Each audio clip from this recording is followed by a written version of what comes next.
Hi, it's Dwyer, gamblersadvisory.com, a free site, bettingangle.us, a free site. It is July the 10th, 2023.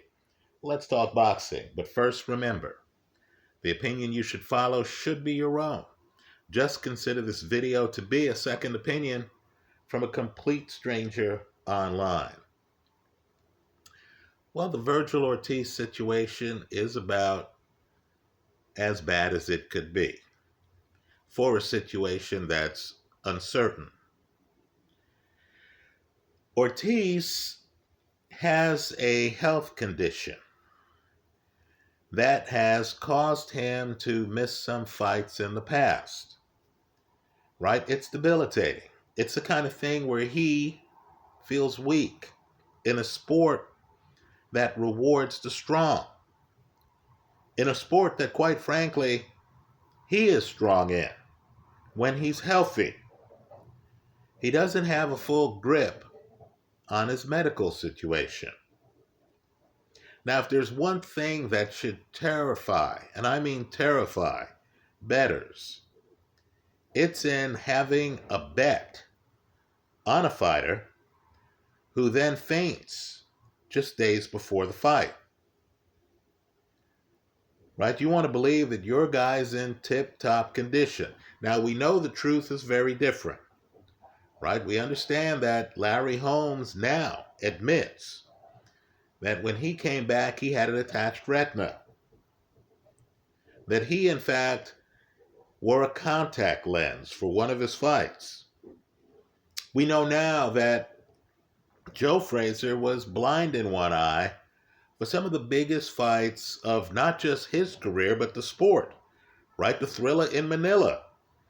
Joe Frazier's blind in one eye. By the way, Ali blows up the other eye. That's why Eddie Futch calls the fight before the last round.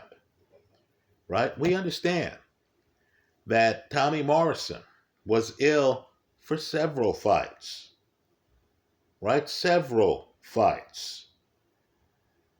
Before, of course, we all learned that he had HIV.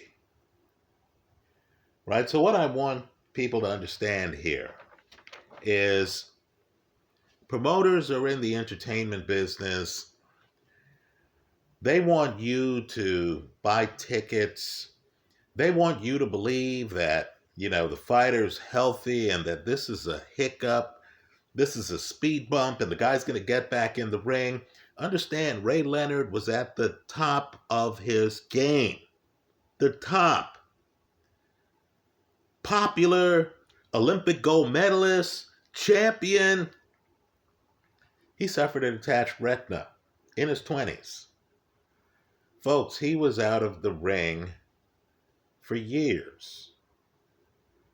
Right? The situation with Virgil Ortiz is career threatening. His next fight was such a competitive fight that before he fainted,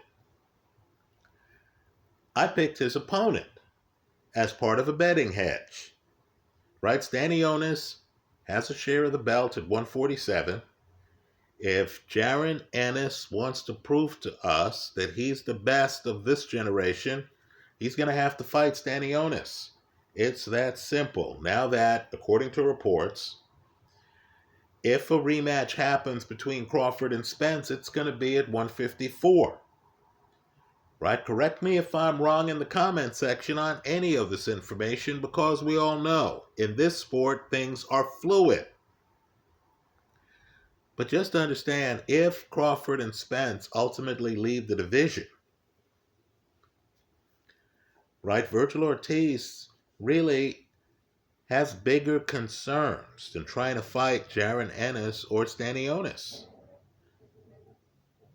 Let me also say this too to the fighter. Virgil, if cutting weight had anything to do with you fainting,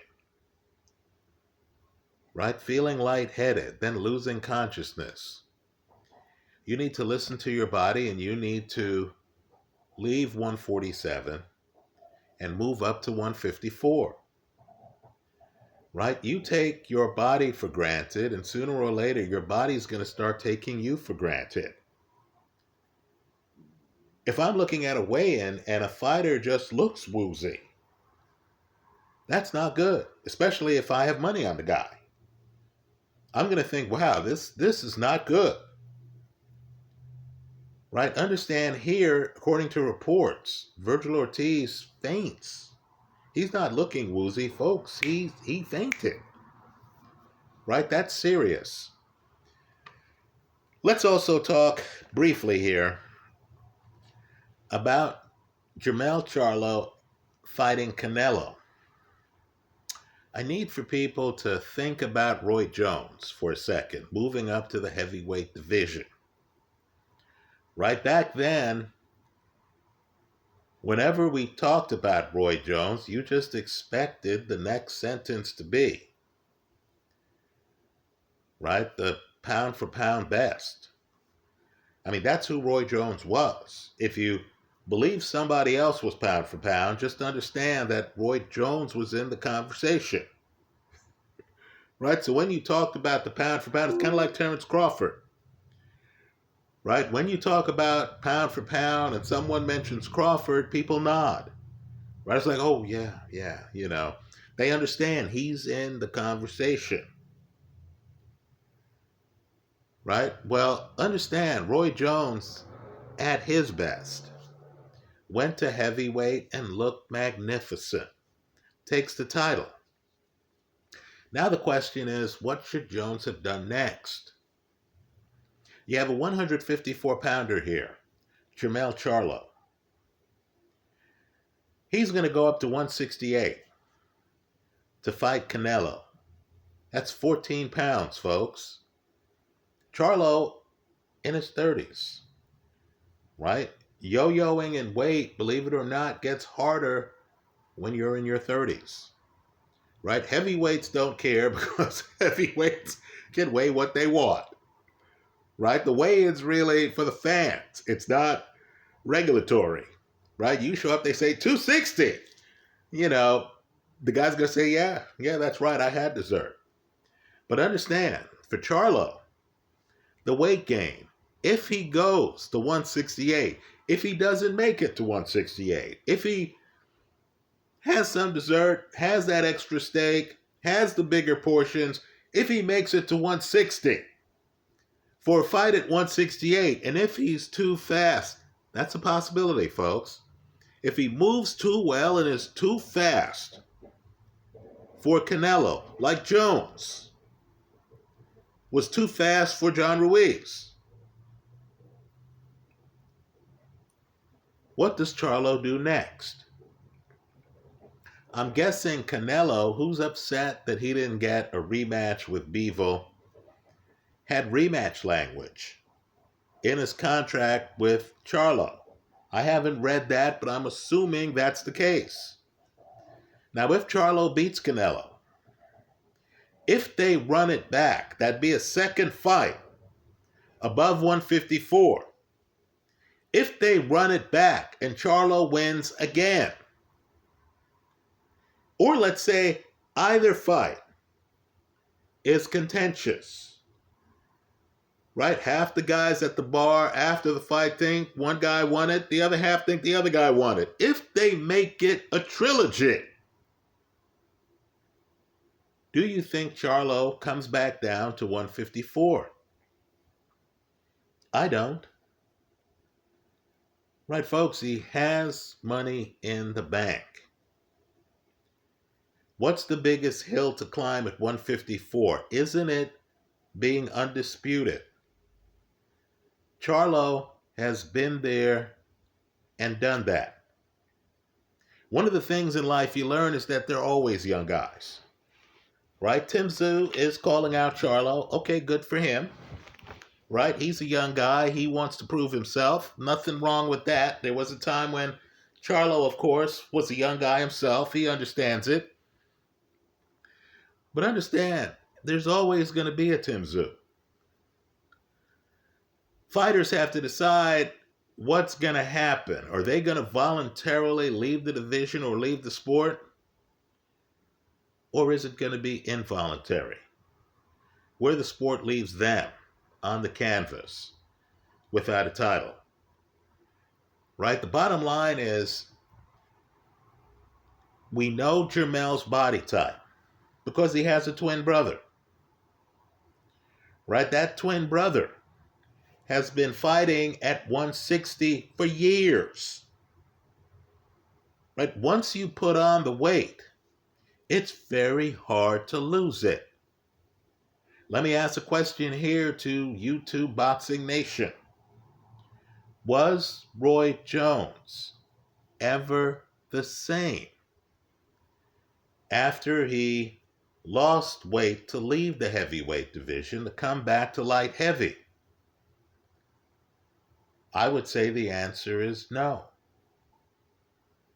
Maybe Roy felt the same. You know what happens? They interview fighters, and the fighter says, hey, the weight just came off. I feel perfect and stuff. Then you're watching the guy. The reflexes aren't the same. The punch resistance isn't the same.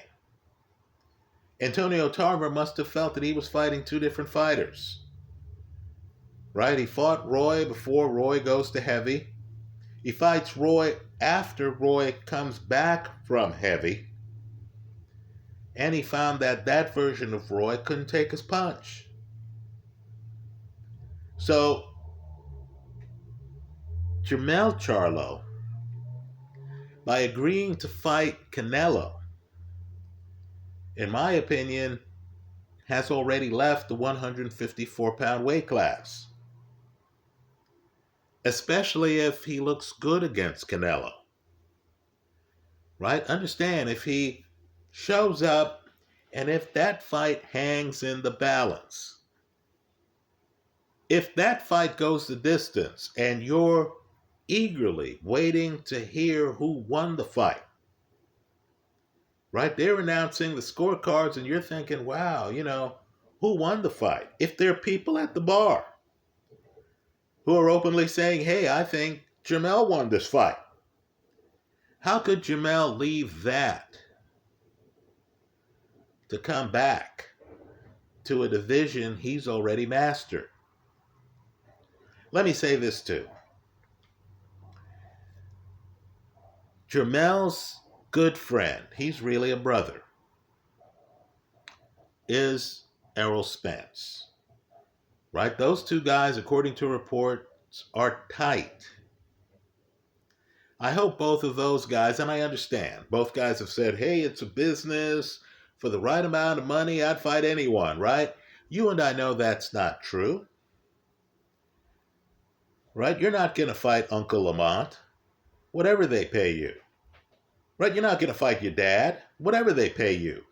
The Klitschko brothers both had a share of the heavyweight title. You could imagine if there was bad blood between the brothers and they were going to have a fight, that would have been a sellout. Right? Wisely, both of those guys thought about the day after the fight. Wisely, those guys decided never to fight each other. Right? They never went for the money. That would have been, regardless of the paychecks, the most expensive money either of them ever got. Right? I'm just telling you, if my father were still alive and if he and I were on a basketball court, I would never win a game. Right? So if I'm Jermell, I'm thinking about that. If Spence beats Crawford, and that's a big if, right? It's the kind of if that has my cat coming out, apparently, right? If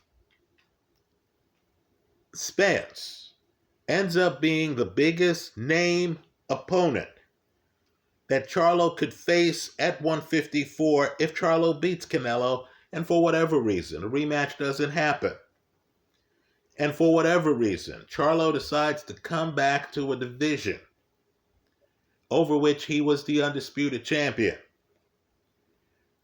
Right? If I'm Charlo, I would ask myself, spiritually, is this worth it? Right? Let me just say too, I'm not sure how much it would prove either. Right? Because let's face it, these guys have been in different weight classes. I would argue the welterweight division the last few years has been tougher than the 154 division. Right? If the guys switched places, regardless of who would win a head-to-head matchup between the two guys, right, would they have the same careers? I'm not sure if the head-to-head between the guys would definitively prove who's better. Right? The public wants to believe that the rankings actually are scientific, that the champ necessarily would beat all of the top 10 contenders. You and I know that's not the case because styles make fights. Right? You could look at Tyson Fury and say, hey, I think this guy beats most of the top 10 in a round robin. But you could privately think that certain guys in the top 10 would give him a hard time. Right? Zhilei Zhang, Alexander Usyk. Right? So, let me just say this. Not only is Virgil Ortiz out at 147, as I see it, and we'll see if I'm right here. Right? But I have no idea how a guy could be fainting, a guy could be big for the division, and yet a doctor is going to say, you know what, why don't we go back to the weight-drained existence you were living before,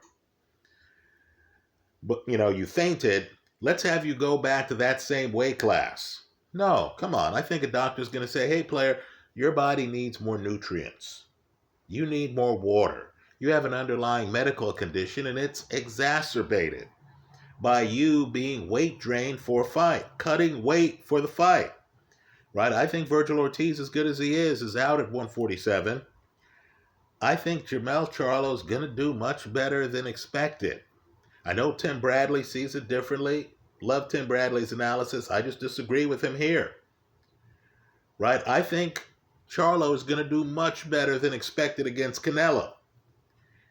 And when he does, he's going to have a lot to think about. Is there anything left to prove at 154? I would say the answer is no. I would say a fight against his brother, in essence, would just be too spiritually draining to warrant the money, right? Or to warrant any kind of boost in boxing reputation, right? You're going to have the crowd out there that's going to be thinking, wow, how could you fight your brother? Let me tell you, Eddie Futch had Ken Norton sparring with Joe Frazier in the 1970s. Right? Joe refused to fight Kenny. Understand, Kenny fought George Foreman. Kenny fought Ali multiple times. Kenny fought Ernie Shavers. Right? Kenny fought Jerry Cooney. Kenny never fights Joe because those two sparred, because those two were friends. Right? I don't expect Jermell Charlo to fight Errol Spence. Let me say this too. If, as I suspect, Terence Crawford makes a statement, actually stops Errol Spence, right? I think even there's a problem. Because if Jermell Charlo is involved in a series of fights against Canelo at 168, is the public going to buy him losing weight to come back to 154 to fight a guy against whom opponents haven't been able to stay upright for several years? Right? So let's let's grasp all the changes in boxing, right? The end result is, I believe, Crawford and Spence ultimately leave 147, right? Understand, Crawford, if he beats Errol Spence, would become undisputed in 2 weight classes. That's what's being denied Usyk, by the way, by Tyson Fury right now, refusing to fight him at heavyweight. Right? Let's be real. That's what's happening at heavyweight. Right? If you're Terence Crawford and you become undisputed at 147, what's the point in continuing to fight at 147, given that, again, they're always going to be young guys, right? There's Jaron Ennis, there's Stanionis. They're tough opponents, they're credible opponents, no question about it. Right? But let's face it, Crawford's in his mid-30s. He's a different generation. He will have proven that he's the best of his generation. Right? That's how I see it. Let me hear from you. I hope you leave your comments in the comment section of this YouTube video. You can disagree with me, that's cool. Let's have a discussion on it. Right? But I believe that Spence, Crawford are leaving 147. Jermell Charlo is going to leave 154. Right? These are guys who are the best in their weight class. Right? Or who at least have been the best. I know the Jaron Ennis crowd is saying, hey, player, are you sure they're the best right now? My answer to that is no, I'm not.